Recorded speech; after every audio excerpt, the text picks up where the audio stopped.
Hello. In this video I want to show you how to set up an environment for development with Rust on Linux. We shall use the Vim editor and the COC plugin.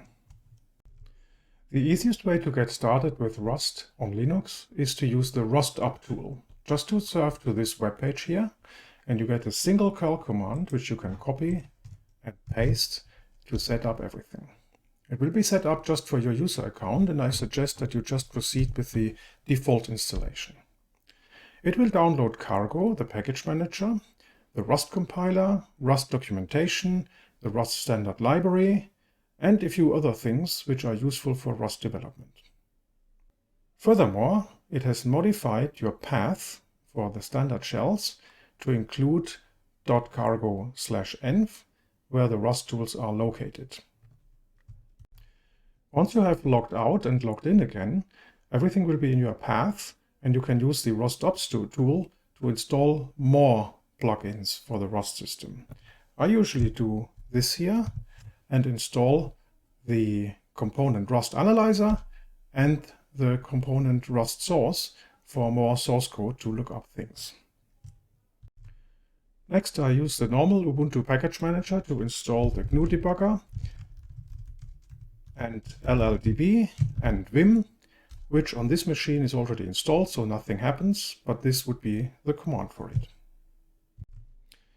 The next step is to install plug.vim, which is a plugin manager for Vim, and I'm using this tool here, this command here, directly from the webpage of plug.vim. For this to take effect, we have to edit our vimrc and add 2 lines at the beginning of the file, like this here. The plugins for plug.vim will be configured between these 2 lines. For the COC plugin, we need a Node.js installation. Unfortunately, the version in Ubuntu 22.04 is too old, and so I have to install it directly from the Node.js tools, and I'm lazy. I'm using this command for that. Yes, I know it installs as root something, but for now I'm lazy. I'm sure you find another way to install Node.js. Yes, put this to user local. I get a version 2010 of Node.js. We are now ready to install the COC, which comes as a plugin for Vim.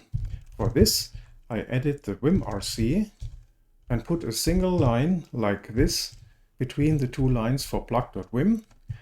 And once I have exited Vim and entered it again, I can just put plug install as a command, and I get an installation of COC automatically.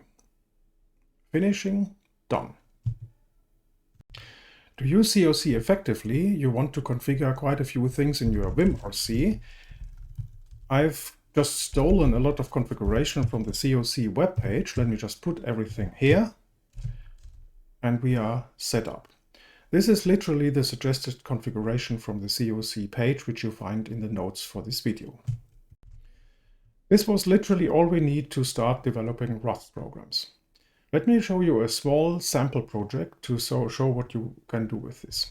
First of all, I use the Cargo tool to create a new project hello. This will create a directory with a Cargo toml, we will cover this later, and a little source file with main.rust, and it just prints hello world. If I want to run this, I can just do cargo run, and indeed it builds, it compiles, and it writes hello world.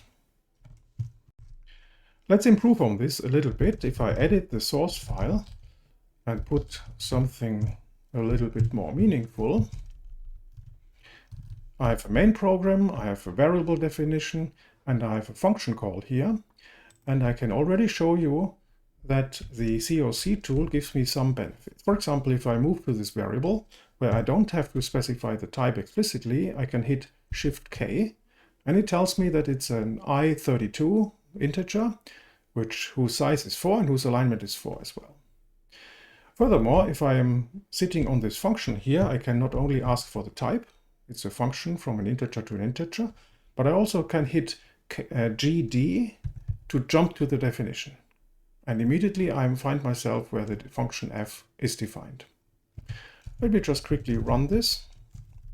And you can see we have done our first function call. It prints 29, which is 12 plus 17.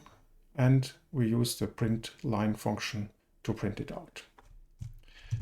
This was it for this video. I hope you can easily set up Rust environment for Linux with the help of this tutorial.